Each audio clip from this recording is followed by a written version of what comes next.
The biology of relationship and the biology of emotion is the focus of this exploration. And there's an interesting TED Talk about the loneliness and isolation and meaninglessness of some of our soldiers returning home.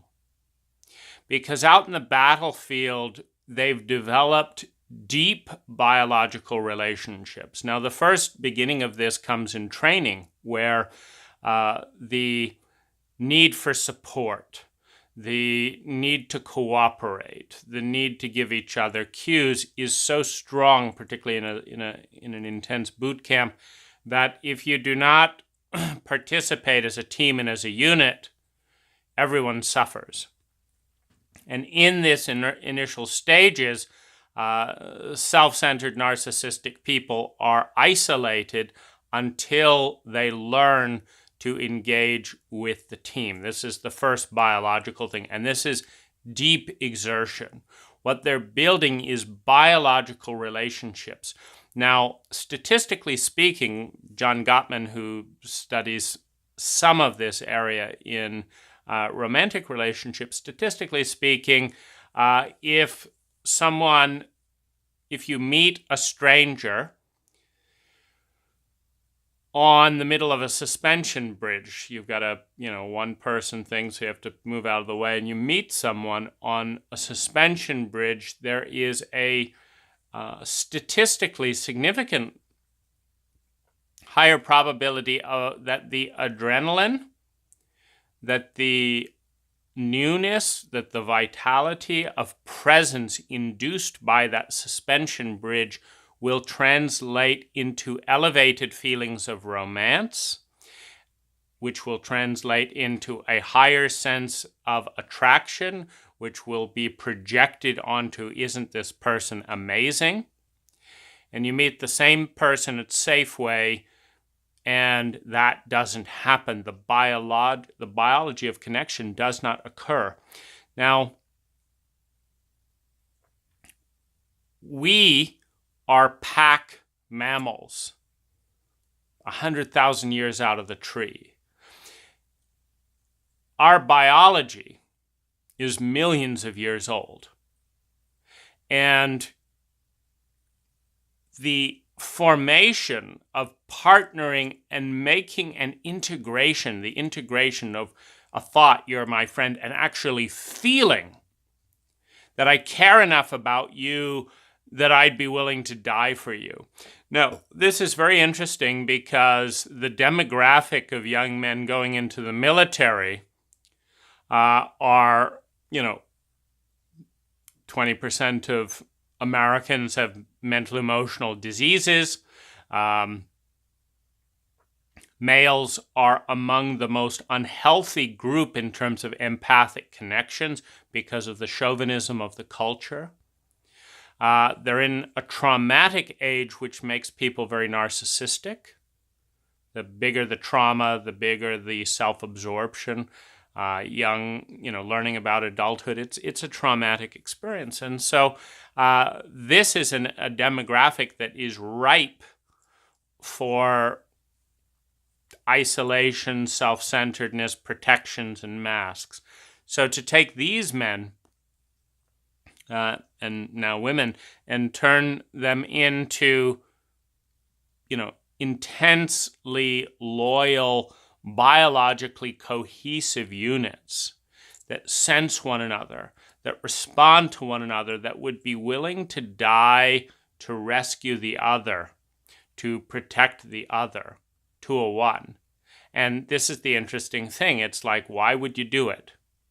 Because they are certain that their comrades would do it for them.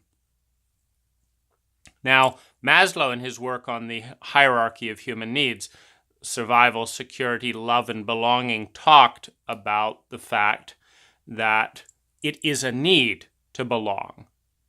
Now, what greater register of belonging do you have if you are in a group of people that whether or not you agree politically, that whether or not you respect this or that at a deep biological level, your instinct would be to die to protect any of those men, and the certainty that any one of those men would die to protect you. Now, that is the pinnacle of a feeling of belonging, of security in your survival on a social level. Very few Americans have that outside of the military, hence the crash in emotional well-being for the troops as they come home to the mediocrity of the isolated, biologically disloyal situation where the typical person might, steal a wallet, might do this, etc., let alone die for you.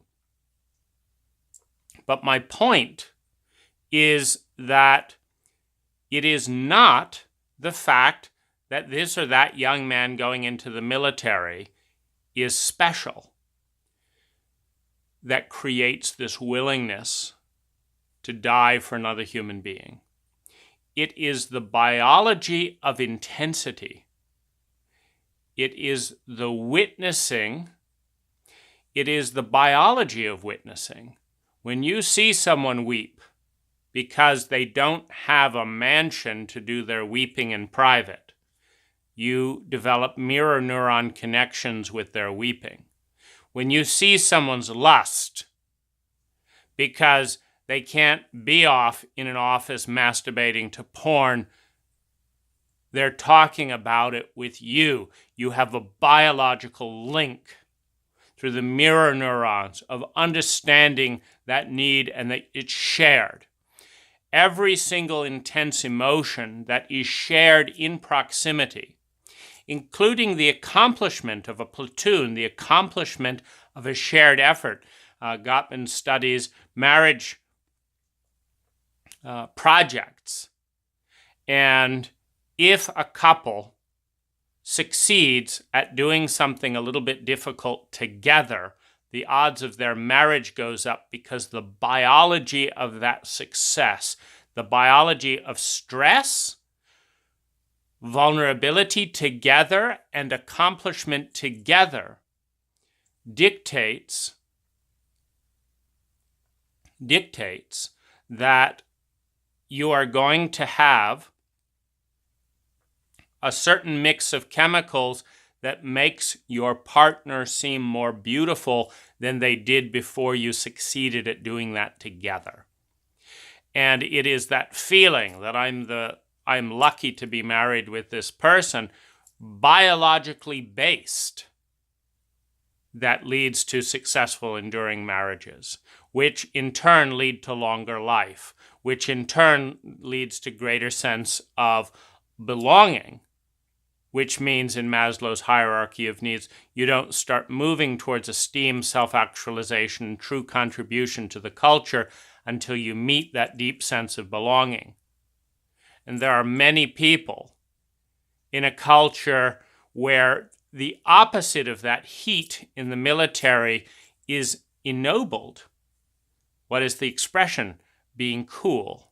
You have being empathic, being hot, being passionate, and then you have being cool. Cool is, I don't care. It doesn't matter to me. It's no big deal. Now, when you have millions of people based on a culture trying to be cool, the low end of the empathic spectrum, the high end of the sociopathic spectrum, you do not have intense biology of connection. You have people pretending to be indifferent to such an effective degree that everyone around them believes they don't matter because they believe the posturing that nobody cares, which people are studying and putting on as a mask, and there is no close proximity like there is in the military to break that mask down. The biology of connection is essential for meeting a true sense of our human needs. We have less of it than monkeys did. 100,000 years ago, when we were crawling around in the trees, touching, watching, protecting the pack, eating together, we had more biology of connection, more cohesion in the pack. We knew where we belonged, more than we do today, because we have removed our bodies from the equation as part of the chauvinistic dogma that it's all about the left lineal brain. The chauvinistic dogma that says if you can think it, that is as good as feeling it in your body. That you should be able to just think, I belong, I'm an American, and that should actually matter more than trials and tribulations together as people, working side by side, fighting side by side, dying side by side, getting sick side by side, eating side by side, making love side by side. The biology of connection is essential for the visceral experiences of empathy that lead to compassion, that lead to generosity, that lead to cohesion, and that lead to a unity that moves towards strength in a culture. A culture that is biologically dissociated is disintegrating. It's disintegrating because there is no neural net of visceral empathy throughout the culture. So you have more and more sociopathic behavior, and you have more and more comfort because the people don't mean anything. Why is it okay to sit down on a video game and kill 200 people and call that a win? And then go to your mom and say, how you feeling? Why is that okay? Because there's no biological connection. None of those 200 people that have been murdered on the video game did you watch being born. Did you go to a christening for? Did you eat together and share food? Did you have a water fight with? Did you have a difficult time? You could have betrayed them and you didn't, and they know it, and so they owe you one. You didn't have that with those 200 people. And what the military is doing with the other is precisely that. When you watch the WikiLeaks video of indiscriminately mowing down civilians, including news reporters, by the US government, when you watch that and you understand that those people are not real to the people in those helicopters. They may be high on drugs, provided or sanctioned by the military. They have learned video games, and they're being sent into this foreign place with zero biological connection to the people they are murdering. Now, this is a recipe for complete anarchy, meaning when you can send in an invasion force to another country, just reverse it. Imagine Afghani helicopters right now hovering over your house, and you have absolute certainty that you and your dignity and your daughter mean absolutely nothing to the people up in that chopper. And if you protest it, things will get worse for you, and if you don't, you could get mown down in a second. If you don't feel terror, if you don't feel rage about that situation, you're dissociated from your heart and your body. Now, if you do feel terror and you do feel rage and you realize it's not a fight of empathy, it's not a fair fight, it's a political. Somewhere over there, they're getting political points for this. And my sister's being mown down for this. This leads directly to a sense we need to show these people that we do matter. Now, the most effective way to show someone that you matter is, of course, to kill them or someone that is important. Now you are real to them. Now you matter. Without that biological link, you are an illusion. If we extrapolate this, the responsibility of a healthy, growing culture is to facilitate healthy, attuned biological relationships between people. So what are we talking about here? Acro yoga, sports, eating together, cooking together, doing challenges together, ritual grief together. A culture that grieves behind closed doors and puts on Mr. Happy Face after a death in the family is a culture of weak biology. A culture where there is grief. A culture where a town gets together and once a week, everyone who's lost something, everyone who is afraid of losing something, at the anniversary of a death, the new people who've died in that town, we grieve. We walk down the town. We honor. I have seen you in grief. I have seen you in lust. I have seen you in terror. I have seen you in trauma. I've seen you in vulnerability and innocence. I have seen you fight for something intelligent. And I trust the biological connection that we've built up over time. This is something that is real. It is a factory of intimacy. It is a factory of empathy. And it is empathy for the other. That is one of the highest markers in the sophistication of a culture. It is empathy with the other through the visceral understandings. Promiscuity is easy when it's like that video game. Ooh, wouldn't it be nice to fuck a man's wife? Oh, he'd probably be pissed. That's exciting. Interesting entertainment. It's not so interesting when that man saved your daughter from being run over by a bus and you have a biological connection with the man you're betraying. It's not so interesting when you understand that he's the bus driver for your child.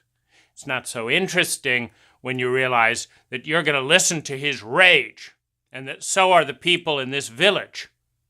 The rage of violation, of betrayal,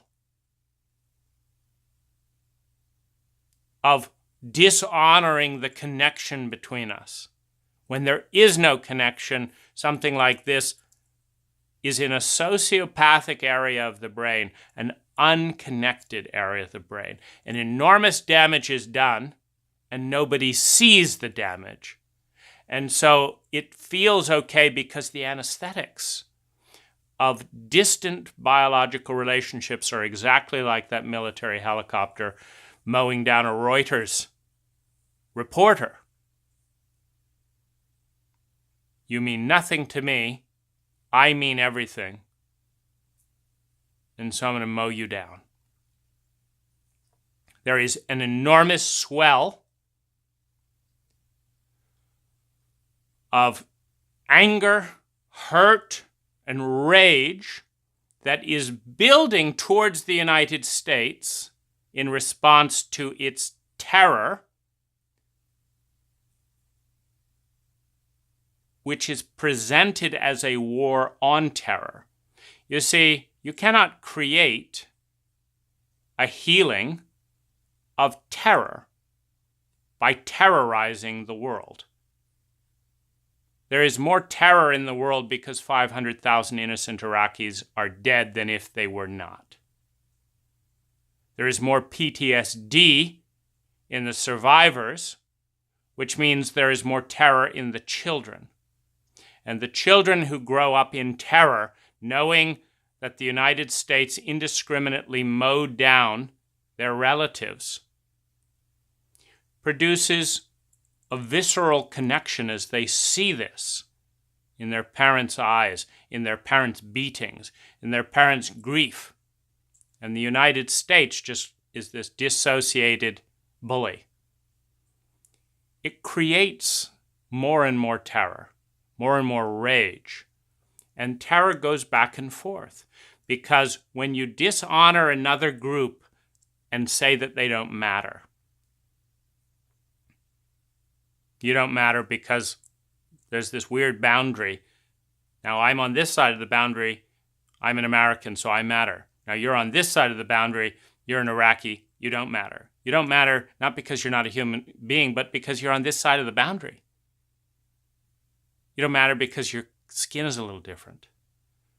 This creates a deep sense of rage and injustice, and it moves backwards to say, yes, we do matter. See how you like that, you see?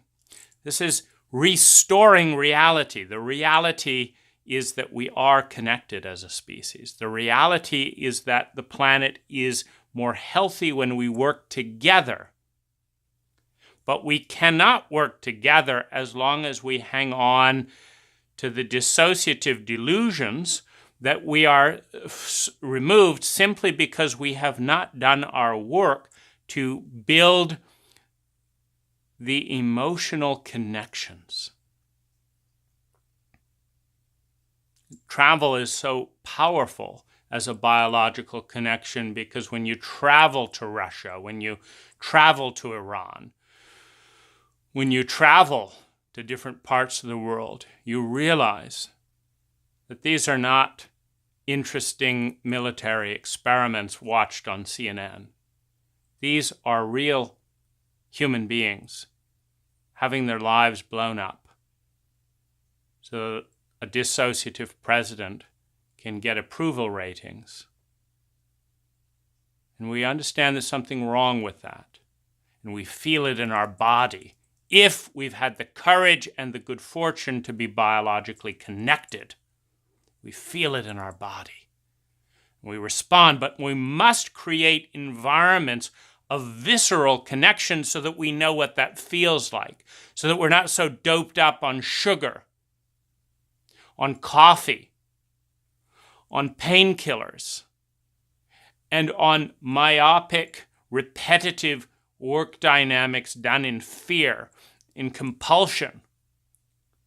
We don't even know what real relationships feel like because we don't feel it with our family. When you separate the family, Alexander Mitscherlich wrote about this, when the father goes away from the home rather than the son apprenticing and doing.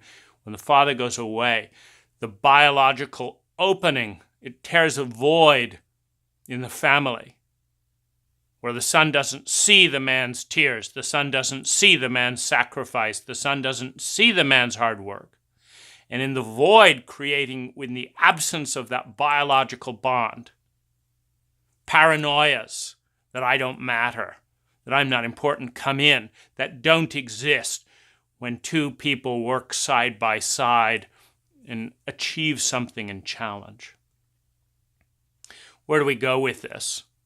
We need to create smaller units of human interaction with intimacy. The intimacy of a platoon, the intimacy of a small group. We need to engage in physical activities together.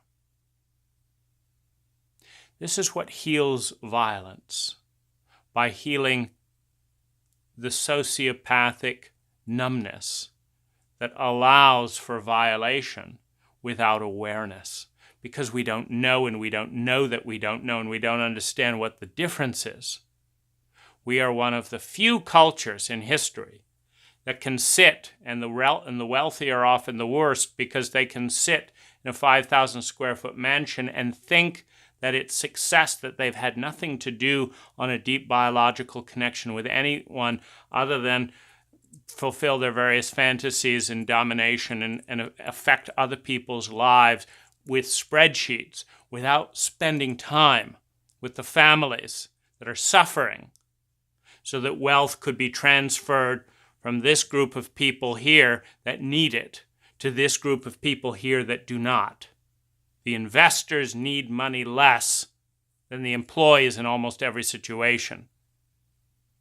And yet we've moved into this bizarre terrain where a CEO is not gauged on the well-being of his employees. They're gauged on the well-being of the investor's dividend. Now, this doesn't make sense when you're working side by side your employees and your investors are off somewhere. It makes a lot of sense when you spend time with analysts in an investor meeting biologically and you shake hands with analysts. You shake hands and you don't even visit the plants. It makes a lot of sense. It's where you have your biological connection. When lobbyists show up because they're paid lots of money to do so and shake hands and look you in the eye and engage and offer and help out your kids, etc., and your constituents are out there just, making noise, always complaining, whatever you do, I don't want to be... The loyalty shifts to the lobbyist. And if we can understand the role of biology, just how critical it is, we can begin intelligently designing biology to restore the humanity that we are being stripped of in its absence.